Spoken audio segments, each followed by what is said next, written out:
This is VSiN, the sports betting network. The numbers told the story, they always do. It's one of those idiots who believe in analytics. This is a numbers game with Gil Alexander on VSiN. Good Friday morning to you. It is a numbers game at VSiN, the sports betting network, VSiN.com, Game Plus, iHeartRadio, YouTube TV, SiriusXM channel 158. So many options. We just require that you pick one. We don't require it. We're grateful that you do. It's Gil Alexander in San Francisco. Kelly Bidlin back in Las Vegas. What up? Hey, yo, good morning. How we doing? I'm doing pretty good, man. Doing all right. You know, yeah. We got some tennis going on this morning, as always, sweating through that. On the show today, Jensen Lewis, kind enough to hang out. Man does buy the books for 3 hours every morning. And then we have the audacity to ask him to hang around for another 15 minutes and join us. That's right. But he's kind enough to join us. So we look forward to his plays in baseball today. Maybe some trade deadline thoughts. Chris Felica, college football futures. Let's go. His bread and butter, besides horse racing, of course. We'll talk college football with the Bear, as he is known. We've done NFC divisions all week, Kelly. Why stop now? Let's wrap it up with the NFC West, largely considered the best division in football, I guess, except for the Cardinals. So maybe not. Yeah. Well, that's where I think you got to go NFC West or NFC North, right? Like, do you go the top to bottom NFC North or NFC West top heavy? Yeah, would you, three great teams, or two great ones, one very good one, and then the Cardinals. We'll get into all that. Tyler Shoemaker, both college football futures and WNBA futures. Looking forward to that because those are his two bread and butter sports with the T-Shoe Index. So we will talk to him about that. And then a little later on, Chris Gordy is going to join us breaking down the SEC. Looking forward to this because we just had SEC Media Day. Not sure if anything developed out of that. But the SEC is a pretty interesting discussion because you have a situation where you're going to 9 conference games this year, Kelly. Mm-hmm.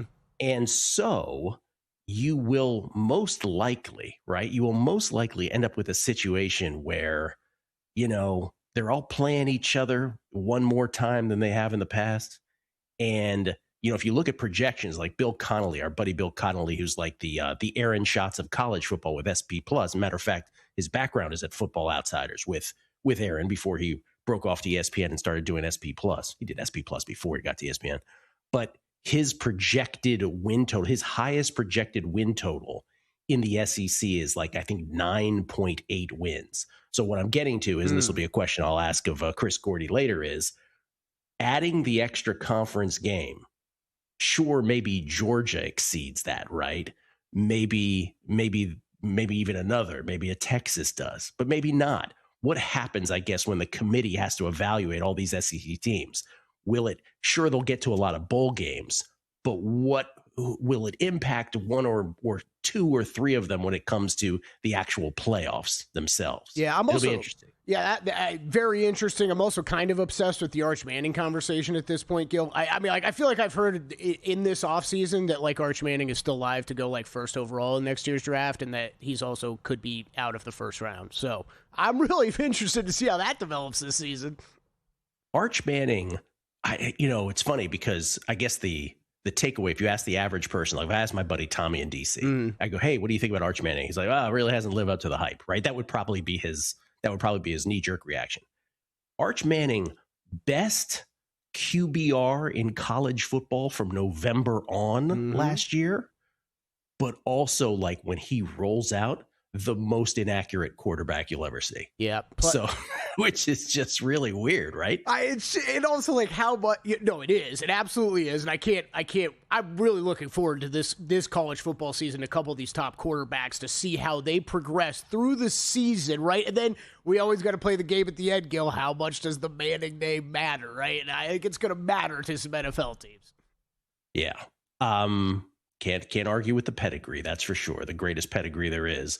With father, or I should say with grandfather, with father, with uncle, or I should say with grandfather and two uncles, I should say, because that's Cooper's son. Okay. Hey, Cooper played high school ball, right? It was Cooper like a wide receiver or something, yeah. That's right. Okay, tennis. There were 5 plays for subscribers, VSiN.com/picks. One of them is a cancellation. Our girl, Olenikova, she did not make it for her match. So that one is nullified. But we, like yesterday, couldn't hit the two biggest dogs on the board. So both Lanlana Tararudi, you know Lanlana Tararudi, Kelly. Oh, yeah, sure. And Alina Haraeva, plus 171 dogs, plus 151 dogs. They both lost to start the overnight. So we're left with two. Meyer Sharif, if you remember, won a tournament last year. She beat Paula Badosa in the final, but the way that the final went was it was 6-4 for love. We were on Sharif as a big dog, and then Badosa took her toys and went home because God forbid she lets us have a win against her. So they're facing each other now the next week. This is, I believe, the quarterfinals of a tournament in Hamburg, Germany. And we're in a third set. Our girl Maya Sharif, who we backed again, is up a break early in the third set, 2-1. She's a plus 133 dog, so hopefully we get that one home. And then the only one remaining, for those who are interested in playing later on, a little pre-flop, is on the men's side, Roman Andres Buruchaga once again. Buruchaga. I have probably got this feeling deep in. Okay, sorry. No, it's all right. Please continue. I love that you're betting Buruchaga again. It's fantastic. I'm just glad I got to do that one more time. I've probably backed this dude like 5 times in the last 2 weeks. Yes. I think we're like, I think that's what we're up to. Yeah. And he's always a dog, right? He's an underdog every single time. It's one of these really interesting situations where a dude with spectacular numbers on a surface, his on clay, keeps getting, in my opinion, it's been corroborated by the results so far, keeps getting no love in the actual betting market. So we'll do it again. Buruchaga at plus 117 is the play a little later on. That's not for a couple hours. How's the golf looking, sir? The 3M Open. Fantastic. Let's see. We've got Mr. Ben Coles out there right now. 12 under par, 3-shot lead over one Gary Woodland at the 3M Open, second round action. Ben Coles through 9. I had 66-1 on him to be first round leader yesterday, Gil, so that was a nice little way to get this tournament started. Yeah. Come on. Continue the roller coaster ride of golf over the past 4 weeks, man. It has been wild. It has been very profitable, but man, it has been wild. Reminder, Ben Coles, the same guy who helped me get Chris Goddard across the finish line 4 tournaments ago, the John Deere Classic. They were tied with Ben Coles on the 18th, and he just put it in the water, basically to give Goddard the win. Remember, I owe you a fruit basket, Gil Alexander. I owe Ben Coles a big-time fruit basket already, and hopefully he just keeps this up and goes wire to wire this weekend. That would be great. What do you owe me the fruit basket for? No, I owe Ben Coles the fruit basket because he's first-round leader yesterday, and then he was the one guy in Chris Goddard's way 4 weeks ago when I cashed on him, and he hit in the water and got out of the way. Oh, okay. I heard that wrong. My apologies. All right, but congratulations on the 66-1. You're being kind of nonchalant about that. Well done. Yeah, it was nice. It was nice. Thanks, man. So it was a nice little sweat yesterday afternoon down the stretch. And then, of course, there's the Red Sox. The Red Sox resume their march on July tonight. A 3-game set at home at Fenway against the Toronto Blue Jays. Can't wait for this. Didn't the scoreboard though? You know, these teams are 3 back of the Red Sox. The Red Sox have 8 to play. They're 15-2. The Tigers and Brewers are both 3 wins back, 12-5, 12-7 now after the Tigers win over the Royals yesterday. Another 1-run win or a 1-run win, not another. They're only 2-1 this month and 1-run wins. But the Tigers and Brewers only have 7 games left. Then you see the Orioles, Diamondbacks, and Braves. The Diamondbacks showing up on the graphic now. But again, it's all the Red Sox have to do is go 5-3, and they're guaranteed victory. Everybody else in that scenario assumes that they go undefeated. So really, it's probably they only have to go 4-4 or 3-5. But things can happen. We don't want to count our, count chickens before they're hatched. Just got to make it happen. Magic number is 5 for our Boston Red Sox, Kelly. Our Boston Red Sox. There we go, man. Let's go. You're going to be, I hope they make this easy on you and this isn't a sweat the entire next week. This might be the longest week of your life. Well, I mean, the other way to look at it is because we have our silly little bet, right? It's not really silly. It's not really little. But the Red Sox, if you go back into the annals of baseball history, and I love doing that, I do, the greatest, you ever think about what's the greatest calendar month record? Because we just talked about in the time period that we've been making these bets. Great call. 2.5 years, that the Marlins last month was the best record of all of those 15 months of the 2 years before this and the first 3 of 2026. The Marlins, I think they were 20-6 in the end, something like that. Can't remember. I think 20-6. So go back, the best, the most wins ever in a month. And this goes back to when they were playing apparently double headers a lot during baseball. You have to go back to 1916. You remember the New York Giants of 1916, the New York baseball Giants. They were 29-5, but that's a different era of baseball. And they played 34 games. That doesn't count before Prohibition. Actually, they played 36. Somehow 2 were not recorded as a win or a loss. I have no idea what that's about. But if we're looking for what's the greatest winning percentage of any month in baseball history, it is the Cubs of 1906. So 2 years before they won that World Series that we always hearkened back to before they won it again in 2016, right? The Cubs of 1906 in August went 26-3. Went 26-3. I bring that up only to say that while we're concentrating on our bet, that if the Red Sox somehow win their last 8 games, these Red Sox will have the greatest month winning percentage-wise in the history of Major League Baseball. Let's go. Only 120 years back. Hey, stranger things have happened. But just letting you know how good this has been at 15-2. We'll come back. Jensen Lewis on Major League Baseball, his thoughts on the trade deadline, all his plays today. It's a numbers game at VSiN, the Sports Betting Network. First time I get to talk about Circa Grandissimo. Never would I have dreamed of 69 entrants into Circa Grandissimo. Scar tissue still fresh from week 1 last season. I'm back at Circa, an amazing feeling week 1. It's such a different ball game where over 15,000 entries move on to week 2. The bomb is coming. We just don't know when. That's the NFL. Any given Sunday, anything can and will happen. Rule number 1, survive. Wednesdays at 9 p.m. Eastern, only on VSiN. This is VSiN, a network of sports betting analysts, writers, hosts, and handicappers, all here to help you become a more confident bettor. We broadcast live every day from Las Vegas, the sports betting capital of the world, and from studios across the country, giving you insight from every angle of the action. Take VSiN with you wherever you go with the VSiN Watch app, or catch us on streaming platforms and regional sports networks. You can also listen live on SiriusXM Channel 158 and on radio stations nationwide.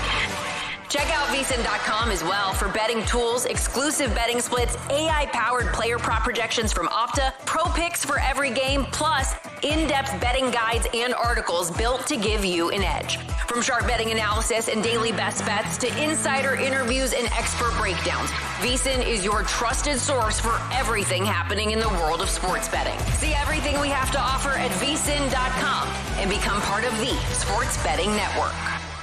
On the next episode of Money Moves, we've got a fantastic show on tap. Former Major League Baseball pro Chris Jimenez is going to join us in studio. We get his thoughts on this second half that is underway, and if he likes this player to get feisty in the NL Cy Young race. Plus, our Tampa Bay Buccaneers preview in our training camp tour, and we unveil the next 2 teams in our top 25. Ole Miss and Texas A&M are up. There is a great future to play with one of those 2 teams. We'll tell you what it is. It's Money Moves, 11-1 Pacific, 2 to 4 Eastern, only on VSiN, the Sports Betting Network.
A numbers game on VSiN, the sports betting network.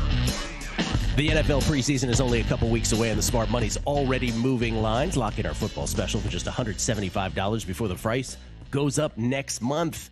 You'll get instant access to the VSiN NFL betting guide to help you attack futures, win totals, and player props. Plus, we're including the new Fantasy Life Fantasy Football Guide with over 425 player profiles, projections, and rankings to help you prep for your fantasy draft. Sign up now. You get full VSiN Pro access across every sport through the Super Bowl. That includes daily best bets, real-time betting splits from DraftKings and Circa, AI-powered prop projections, and 24/7 video on the VSiN Watch app. Head to VSiN.com/subscribe now. That's VSIN.com/subscribe. Gil Alexander in San Francisco, Kelly Bidlin in Las Vegas here on A Numbers Game. This gentleman hosts By the Books with Captain America David Ross Monday through Friday that precedes us every one of those weekday mornings. He is kind enough to hang out for an extra 15 minutes with us. It's Jensen Lewis, everybody. How you doing, Jensen? Good to be with you, boys. Gil, I'm riding with you, man, cheering from afar on this most wins in July market, buddy. It's the hardest month to handicap because of the All-Star break, and, certain teams only have a game or more or game fewer, so I couldn't believe where the start of the month was, and then after the All-Star break to do what they did. Rooting you on, my friend. Very excited for that big ticket you got. Thank you. I appreciate it. What could, as they say, Jensen, what could go wrong, right? What could go wrong here with 8 games left? Right. I can't think of anything. I can't think of anything offhand. Real quick, people should know, because we gave a trivia question to Will Hill the other day about Bo Jackson, a question about rushing yards and which current NFL coach has more career rushing yards than Bo Jackson. And we stewed on that, or it totally rattled Will for his segments. You have totally rattled me, because you and Kelly just said that you guys went through the 5 Hall of Famers that have homered off you in your career. 5? Yes.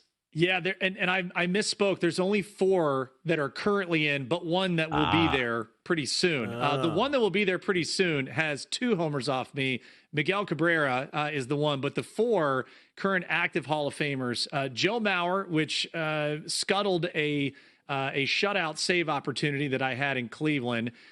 Jim Thome, where I think NASA is still tracking the ball that he hit off me at Target Field. Derek Jeter, one of the cheapest opposite field home runs that I still think had a little fan interference to deal with it. And then Vladimir Guerrero Jr., which might have been the one where you just kind of turn around, Gil. This was a day, I was telling Kelly, it's a day game in Anaheim, getaway day. It's a changeup that was low and away, and I had kind of yanked it a little bit into the left-hander's batter's box, or so I thought. And Vladimir Guerrero just goes out and absolutely not only tattoos it, but hits it off the mountain there at Angel Stadium in left center field. And I just kind of looked and I was like, well, if you're going to give them up to the Hall of Famers. That's what they've been doing their entire career. So not bad. The only guys that have hit multiple home runs off me are Miggy and Jared Saltalamacchia, who for whatever reason is a perfect 4 for 4 with 2 homers and a double off of me. So he saw everything that I had. But that was kind of fun. Memory lane, just going there like, all right, the guys that were supposed to hit homers off you, they did. And so not bad looking back and seeing what we did there. I would just like to add that Jeter was one of my initial guesses, and Wyatt convinced me to take it off my list because he just wasn't powerful enough. Just wasn't powerful enough. By the way, I buried the headline. Wyatt Tomczyk joining us later to talk some NASCAR with us, for God's sakes. My apologies to Wyatt. Saltalamacchia owned you, Jensen. That's interesting. I think I would have gotten Jeter and Thome, but not Mauer or Guerrero. That's my hunch on that. Don't worry, it could be worse. The guys that were the best, and I'll throw it back to you. Kevin Youkilis, 7-14 lifetime, 5 for 7. Mark Teahan, 5 for 7. And I think all 5 of those hits came at Kauffman Stadium when he was a member of the Royals. So go figure. A-Rod, 0 for 4, I think, with 3 punch outs. Big Papi, I believe, is 0 for 7 or 0 for 9 with a handful of 150-mile-an-hour exit velo lineouts. But, hey, an 0 for's an 0 for. Wow. So it's always fun going back and be like, oh, you know what? I actually kind of own that guy. So it was kind of fun. Flex on him, Jensen. Flex on him. I love that you were able to move on from the guys who got the best of you, if you know what I mean. Pretty easily, right? You're like Youkilis, 7 of 14. He's going to give me the advanced stats. Okay. real quick, so let's get these out of the way first. You have a lot of plays today. What's your biggest one? You have a big one above all. Yeah, I have two totals that I'm very, very keen on. The first is in PNC Park. Two guys that have been going really well here, Gil. Cubs and Pirates. Matthew Boyd going to get the start for Chicago. 2 of his last 3 road starts has given up no runs whatsoever. And Jared Jones now has 3 straight starts where he's allowed 1 or 0 runs. Going to play an under 8.5. It's juiced to minus $1.34, but I wanted the extra cushion in trying to get that one home. So I do very much like the under, even though the Pirates, as a home favorite, the top team to the over. I'm just going more on recency bias here and recent form of where Boyd and Jones have really locked it down here. Similarly, with a really good matchup in Philadelphia at Citizens Bank Park, Yankees-Phillies playing an under 8 at minus $1.29. Cam Schlittler, Gil, and Kelly has not allowed more than 2 earned runs in a road start since April 12th at Tampa Bay. That spans 9 consecutive road starts, 2 earned runs or fewer. And then Jesus Luzardo, who's getting the ball here for Philadelphia, 3 of his last 4 home starts, he's given up 2 runs or fewer. I did play a little 2-unit on the Phillies alternate run line, guys, at -1 at plus $1.09. Philly is 27-16 straight up as a home favorite this year. I think it's lower scoring. I like a little 3-1 Phillies over the Yankees to get both those big bets home. All right. You also like the Brewers on the run line over the Rockies today, and also taking the over in that ball game. Yeah, Tomoyuki Sagano, free batting practice to any Brewer hitter who wants to jump in on it. Last 4 starts, a 6.85 ERA for the Rocky hurler there. A 4.10 start there at American Family Field. So we'll play 1.5 over 8.5, minus $1.14. Milwaukee is 22-19 as a home favorite on the run line, so nothing egregious, nothing ridiculous. I just think the Brewer offense right now really tailor-made, especially some of the left-handed power bats, Yelich, Bowers. They should be able to take advantage of where Sagano is at this point. And we'll also lay that run line, as I said, minus 1.5 at minus $1.17. So Brewers for 1.5 on the run line, over 8.5 in that one for 1.5 as well. And I don't want to shortchange you because there's one more. Tigers run line over the Royals to close it out.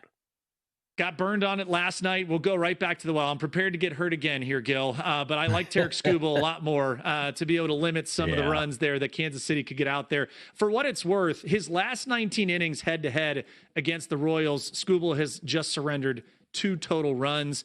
I think that this is a spot really where this Tiger offense, even in a comeback win last night, I think they get out early and often. They put this one away for good.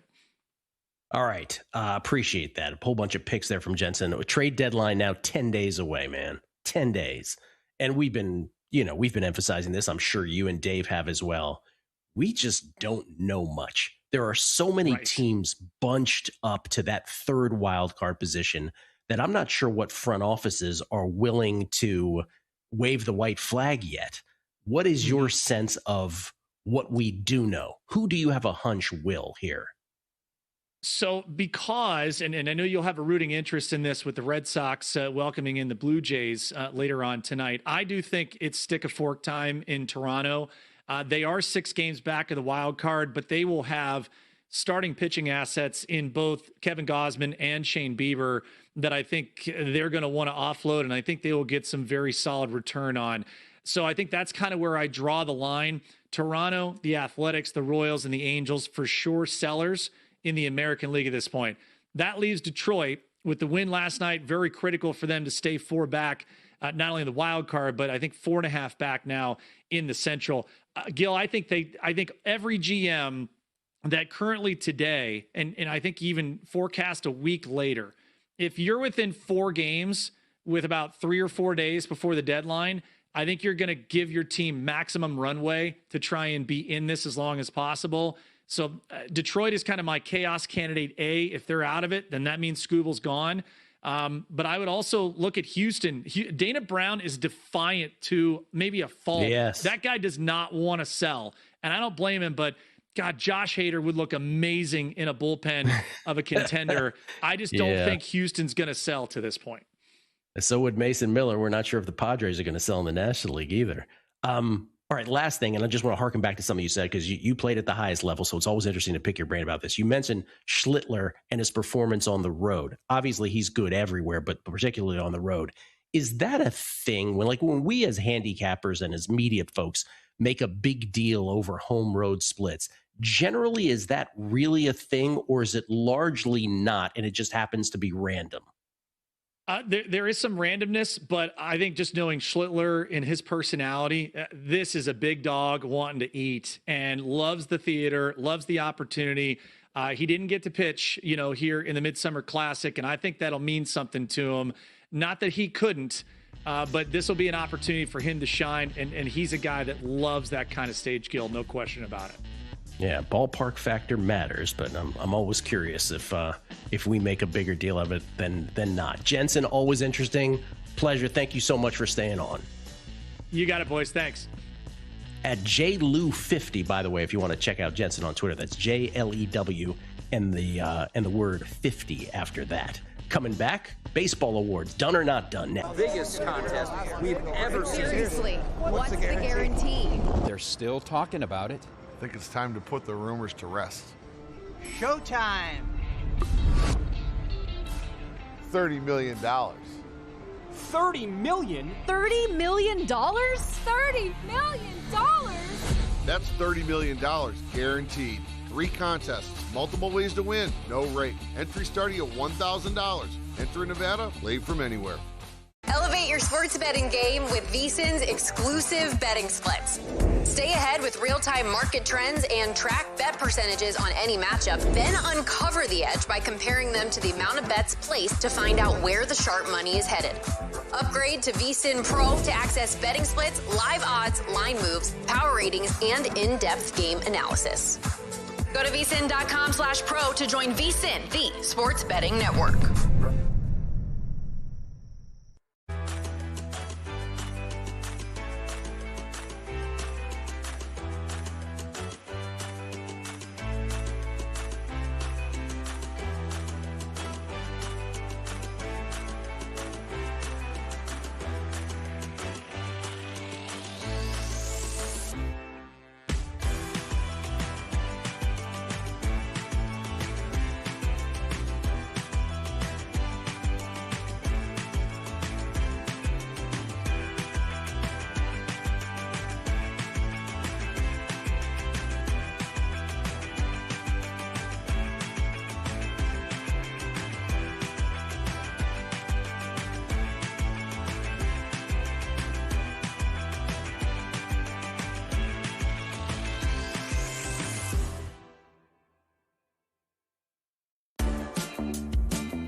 This is VSiN, the sports betting network.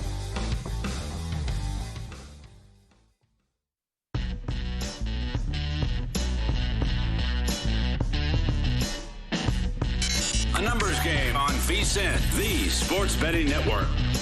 20 leagues, one mission, just win bets, baby. Your premier source for daily sports betting picks. They break down the data so you can bet with confidence across the entire sports calendar. Scan the QR code on your screen or visit justwinbetsbaby.com. That's justwinbetsbaby.com today and start betting smarter with Just Win Bets, baby. The name says it all. I was up 2 breaks in the third set, and by me, I mean Maya Sharif. Guess what? 4-1 to 4-4. Oh. Die, Paula Badosa. I mean on the tennis court, not in real life. Just die. Good quick catch. Good quick catch. Go away. Yeah, that's all I need, right? We get tweets hey, at Gil, the book. Wait, hold on. I got a yes, real sir. serious question for you. I obviously I've been having a lot of fun with the Burachaga. We haven't started yet. Kind of want to bet Burachaga, but this would obviously be my first time betting it, and you've bet him like 5 times in a row, and he's cruising. Are you one of those people that's superstitious enough that Kelly should just stay away from betting this? Am I going to mess it up? No, except for when it's Todd Wishnev. Okay. He is the ultimate mush of other people's bets. See, Todd is incredible at college basketball. Todd is incredible at WNBA. He's a great bettor himself. But the last thing you want is for him to jump on your bets. Okay, good enough. See, I love the very truthful answer from you, Gil, because we talk about it all the time, right? And I know you know me, we are not the superstitious types, Nope. but all of us bettors, little stitious, right? We're a little stitious. We're a little Like stitious. Scott line, yeah. Little stitious. Yeah, we're a little stitious. All right, even Dr. Bob, by the way, like when he used to be on a college basketball heater, we'd go have salad up here at Blue Barn for like ridiculously overpriced, expensive salads up here in San Francisco. Yep. And I remember one day daring to sit in a different spot, and he was like, "Hey, what are you doing, man? What are you doing? Like, That's not our table. It's not our table." Wait, what price did you get on Burachaga again? You had plus money, right? Plus money, plus 117. What is he now? Oh, this is swung big time. He is. I see minus 120s on him out there. There you go. It's your 37 cents of CLV. What could possibly happen that Yeah. All right. Maybe I'll stay away. This is the thing. Shop we had a match last week where we had like 45 cents on Krejcikova too, and she ended up winning, but it was a gut check. It was tight. Barbora. She won. I always love to lean into that.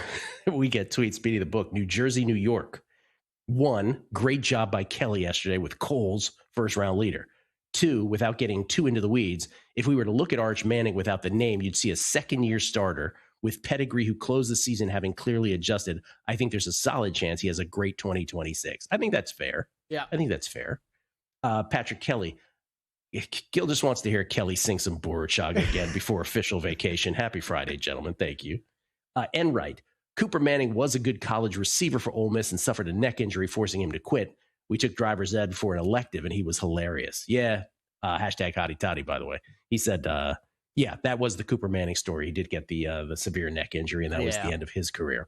Brian Point Schaefer. We all heard it right, Gil. Kelly said, "You know how I owe you a fruit basket? Pay that man his fruit basket," in my Teddy KGB voice, he says. All right, I'm sorry. This is from... I'm not even going to say this because he's probably getting me something. This is from Montas85LT. He says, not to R&A the show, but Gil, you heard right. You're owed a fruit basket.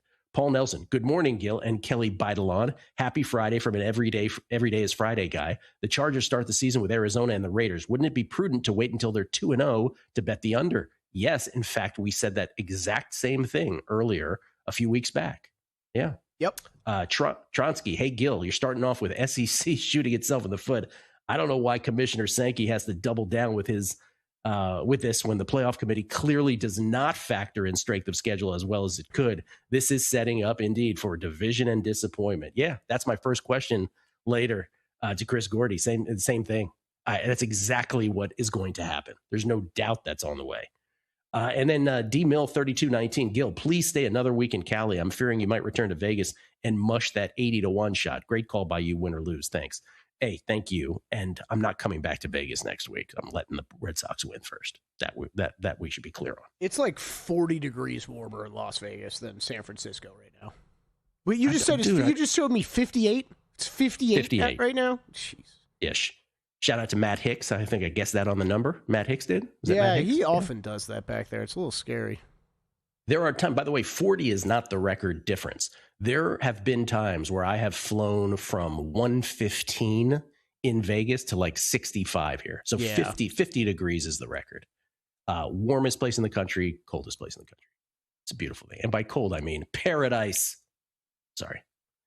Maya Sharif serving for the match. Okay, let's do a little bit of this because we talked about these baby. Yeah. What's that? Done or not done yet? Game time. This is one of my favorite games. We don't play enough. We don't play this enough. We don't play this enough. Done or not done? American League MVP, Yordan Alvarez, minus 350. I have been talking up Yordan Alvarez since he was in plus. I don't know about plus money. Yes, short plus money, then into short minus money, then into like the minus 175 range, and now he's minus 350. Yes, unless he gets hurt, which is what everybody was anticipating, this is done. Ooh. It's done, and it's been done. And I'm not really quite sure why people didn't get that this was done. They were so wrapped up in of course he's going to get hurt. By the way, it's Bobby Witt who ends up getting hurt. So you can never predict that kind of thing, obviously. But again, he leads in all the Triple Crown categories, and now he leads with margin, Kelly. And he leads in other categories like the slash lines of OBP and slugging, leads in hits. I mean, it is a complete landslide for Alvarez to the point now as we turn the calendar next week to August, then we will get into the discussion of how many more weeks do we have to go where even if he does get an injury, it won't matter. Ooh, okay. Right? We're not there yet. But unless he gets hurt, this is done. That's my answer. All right. NL MVP, Mr. Gil Alexander. Shohei Ohtani coming back to the pack a little bit. He is minus 550 now. Pete Crow Armstrong plus 380. Done or not done yet? NL MVP. I don't think this is done now.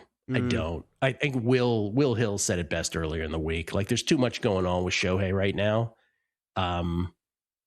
Just in terms of his overall game, period, both pitching and hitting, where it's just like, I don't know if this is like, again, this is one of these things where you have to put your minds into the voters. There's a little bit of sort of psychology here, which is, okay, this guy can win the award every single year because he is unlike anything else we've ever seen, since Babe Ruth.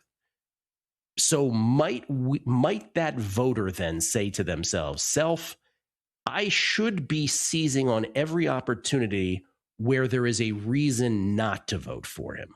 And this isn't Shohei's A game this year, right? This is just not peak Shohei at this point. So could he win still? Of course he could. Still the leader in the clubhouse and still justifiably so. But if this season, if the regular season sort of enters or sort of closes with a whimper by his standards, I don't know if voters don't think of another player to vote for. Problem is, I don't know who that player is, and that's why Will's recommendation was the field. Right. So I don't know if that's the problem, right? So he could still win this, but no one else is super emerging, if that makes sense. Yeah. I mean, there's plenty of places though you could bet no prices, like Will brought up the other day. I think that would be the way to go. Absolutely, if you were looking to go against Shohei here. And Gil, I don't know. We bring this up all the time, a lot of the times, and I mean sometimes about other athletes, but Ohtani is the best example of what you were talking about with the voters.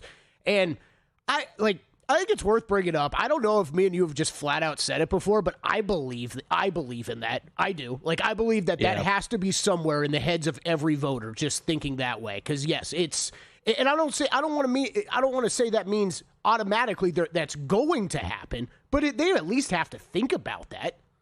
Yes, I think they do. Because again, I mean, in the end, are you going to give him 10 MVPs? Right. I mean, nobody else has a chance. Okay, one more here. NL Cy Young.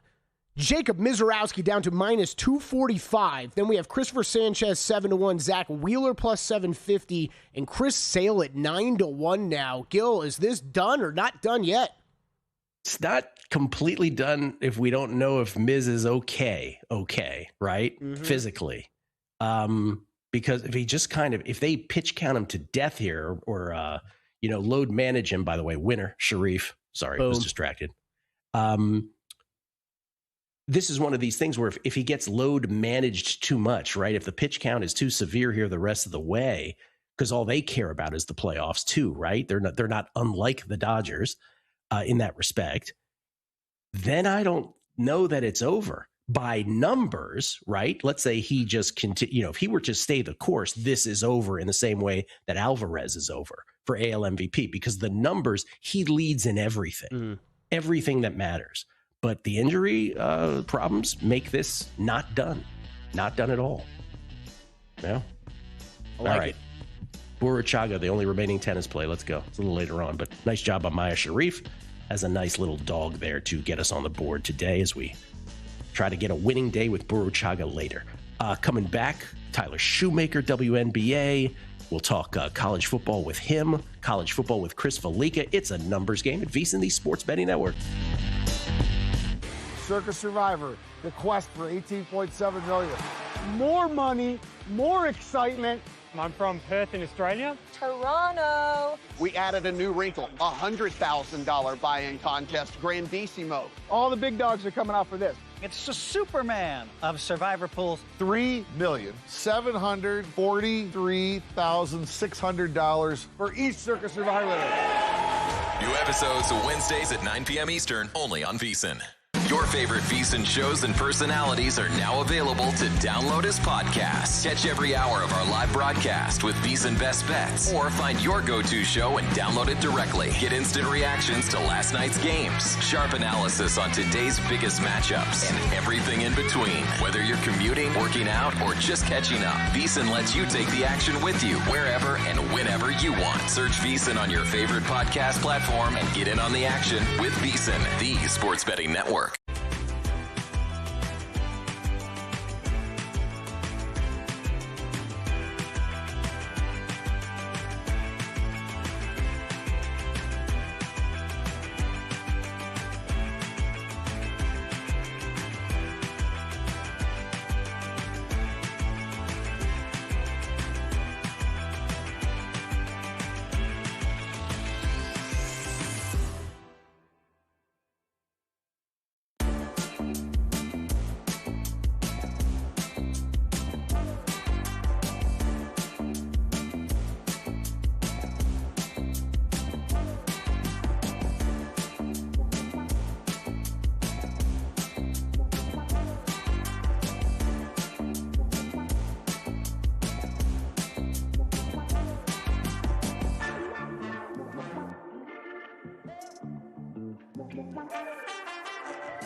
Game on VSiN, the sports betting network. Back on a numbers game, live from both San Francisco and Las Vegas. A show so big one city couldn't contain us, Kelly. That's what right. I'm going with. There you go. That's right. I'll be back there eventually. Yeah. Football's upon us. I won't be here for football. I promise you that. We get tweets beating the book. This is from Mike Zill's Duke 90. Nice background, Gil. Mom's maiden name, or his mom's maiden name, was McLaren. He says, my middle name, grandma was in the, he says it was also my middle name. Grandma was in the 1906 quake here in San Francisco. Wow. Oh. He says, no, I'm not the heir to the car fortune of McLaren. Yeah, San Francisco with most famously earthquakes in 1906, which destroyed the city in the early part of the 20th century. And then 1989, of course, famously during, of all things, the Bay Area World Series between the Oakland Athletics and the San Francisco Giants. It was game 3, I believe, was it? Right before game 3 at Candlestick, or not right before, but during game 3, of course, at Candlestick Park, and the Bay Bridge collapsed and the marina behind me was on fire. So, wow, his grandma was in the 1906 quake. That was the year with the win streak we brought up earlier, right? Was it 1906?